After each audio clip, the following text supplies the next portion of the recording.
কাঁচা আমের কুচি আচারটা অনেক লোভনীয় হয় এভাবে বানালে। চাইলে এই সিজনে কাঁচা আমটা দিয়ে এই আচারটা বানাতে পারেন। এখানে আমি 1 কেজির মতন আম নিয়েছি।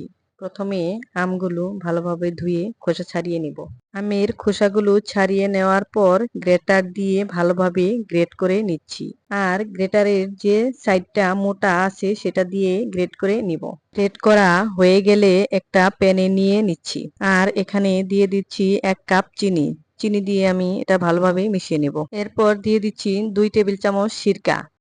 দিয়ে দিচ্ছি 1 চামচ লবণ। আজকের এই আচারটা বানাবো আমি একদম তেল ছাড়া। সবগুলো উপকরণ ভালোভাবে মিশিয়ে প্যানটা আমি চুলায় বসিয়ে দেব।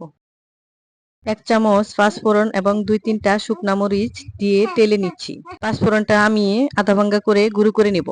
এ পর্যায়ে 1/2 চামচ মরিচের গুঁড়া আর 1/2 চামচ হলুদের গুঁড়া দিয়ে এটা আমি ভালোভাবে মিশিয়ে দেব। কালারটা যাতে সুন্দর আসে। আর বেশ কিছুক্ষণ অল্প আঁচে জাল করে নিচ্ছি। আর এখানে দিয়ে দিলাম পাঁচফোড়নের গুঁড়াটা। ভালো করে কিছুক্ষণ পানি টানিয়ে নিচ্ছি। চাইলে এরকম জুসি জুসি রাখতে পারেন, আবার চাইলে আরো একটু টানিয়ে শুকনা শুকনা করে নিতে পারেন। আর এই আচারটা যদি কাচের বয়মে রেখে দেন, রোদের ঝামেলা ছাড়া 1 বছর ভালো থাকবে। আর তেল ছাড়া আমের এই আচারটা খেতে অনেক টেস্টি হয়েছিল। চাইলে এই রেসিপিটা একবার বানিয়ে দেখতে পারেন।